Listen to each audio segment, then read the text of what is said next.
Brian Hurlbert, Redline editorial for Damien. What's the first thing that comes to your mind after 2 games, and also the challenge of the journey that lies ahead for the team? The first thing that comes to mind for me is just the fact that, these teams are experienced. They've, spent a lot of time together. And we are still working at becoming a team, still getting our legs under us, getting in shape. And, we're not just going to come out here, roll the ball out and beat these teams. We got to play the right way, compete, and we got to come out here to win and do everything to give ourselves, our best chance to win. If we don't, we can be beat. So that's the number one thing that stood out to me after these first 2. Could I ask the same question to you, Coach? What's the first thing that comes to your mind right now? Why does he get 2 questions? It's a joke. Okay. Damien's right on it.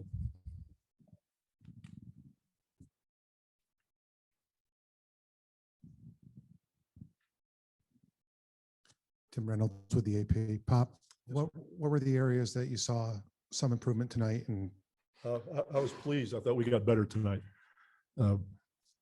After a short time together, there's a lot of things that have to be covered.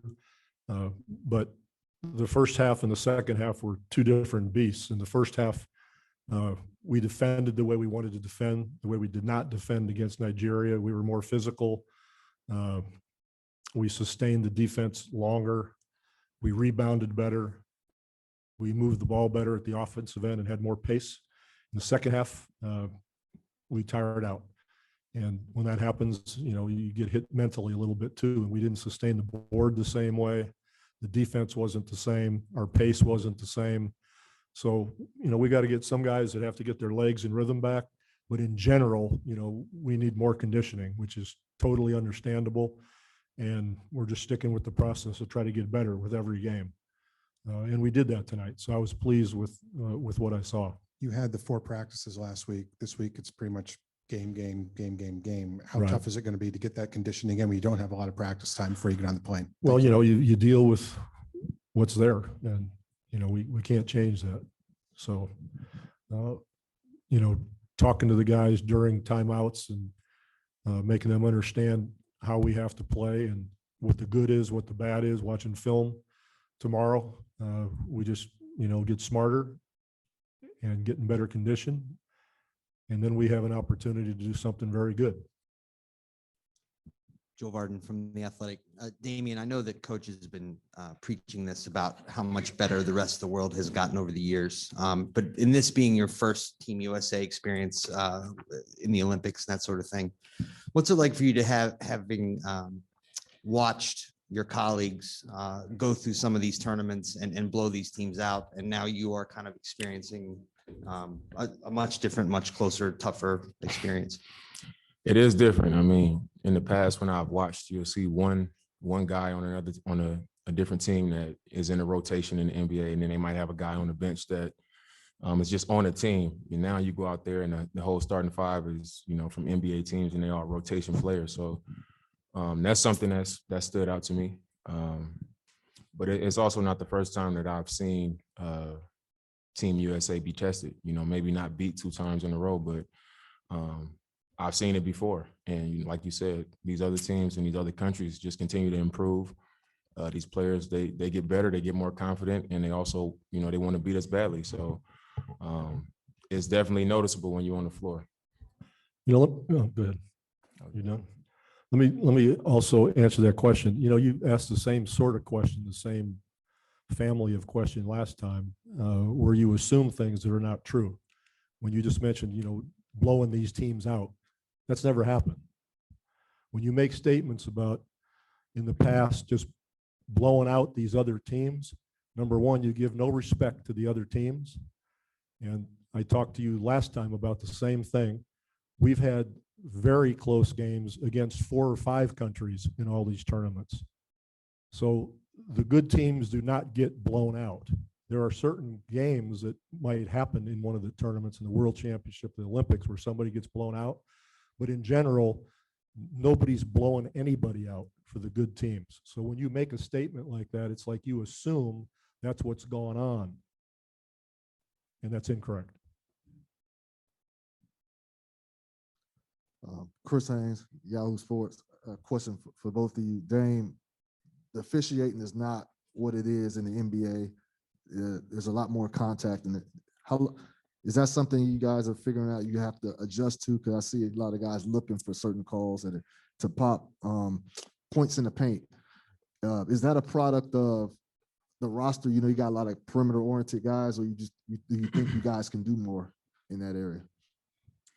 I think we all, as the game goes on, as we continue to go through this process, we figuring out the difference in the international game and the game that we play.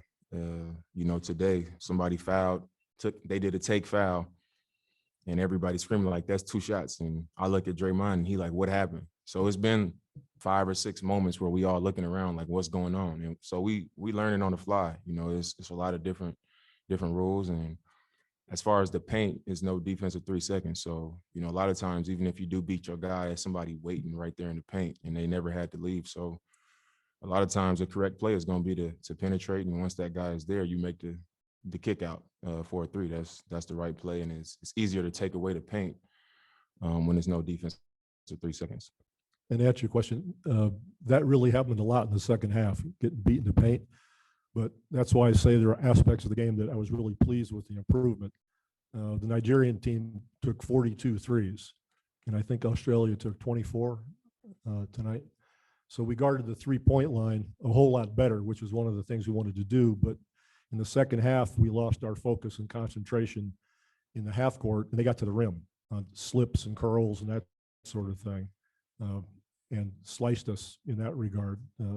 They execute well. They're really well coached, and they've been doing that stuff for a long time. And we got to take a look at it, and we'll learn from it.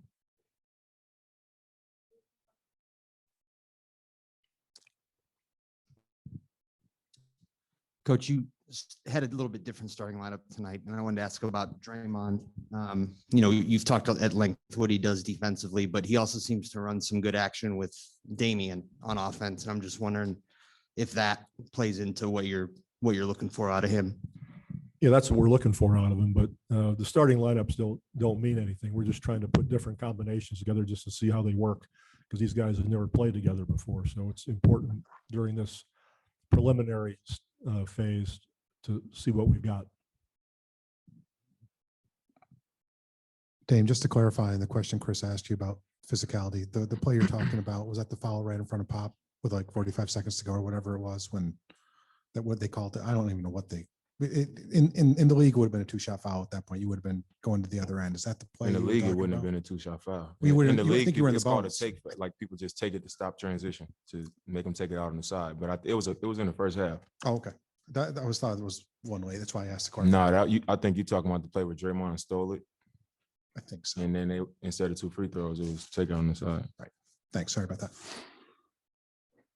We'll go ahead and go to our Zoom callers. Go ahead. Hey, Coach. Keldon Johnson played 13 minutes tonight. Can you talk about some of the positive takeaways from what you saw from him against Australia? As far as Keldon's game? Yes, sir. I thought he performed well. He's a physical kid. He played good team basketball. He moved it, took appropriate shots. I thought he was real solid. Thank you. You're welcome. Next we'll go to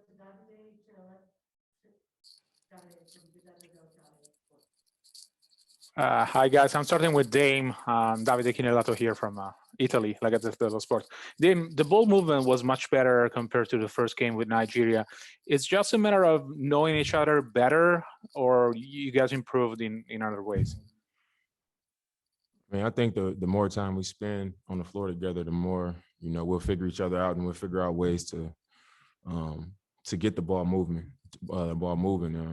We kind of overthinking, trying to run plays, trying to stay out of each other's way and overly trying to do the right thing. But I think to start tonight, our pace was better. We pushed the ball up. We kept it simple. We attacked. We was pitching it, making the extra play or the extra pass, sometimes too much. But I think that just showed that we moving in the right direction and, figuring each other out. Thank you. And coach, you didn't play Kevin Love. Is he all right? It's just a decision for you to try different combinations? Yeah, and he's fine. He's healthy. Thank you. You're welcome. We have one final question from Nicole Zora Stevenson from NBC. Hey, coach, I'll start with you. I have more of like an overarching question about the starting lineup. What do you specifically want out of a starting group when you do finally get to that 5? I want them to play well. I'm not sure what you're looking So- for there. I want them Okay. to be able to, understand how to play with each other. Good mix of defense and offense. Hopefully the matchups are appropriate for the team we're playing.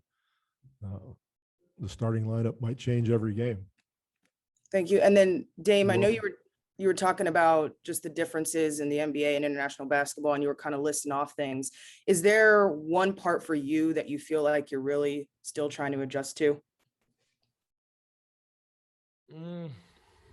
I think defensively, just being able to reach in and kind of reach at the ball. Even, sometimes you reach in and you hit the ball. It seems like when you reach, it's automatically a foul. So you can be more physical, like when you ride a guy or when you get into a guy's body. But it seems like if you reach in, whether you make contact or don't make contact, or somebody's driving to the rim and you swipe down at the ball, a lot of times that's a play that can be made, but internationally is like automatically a foul. So it makes it a little bit tougher.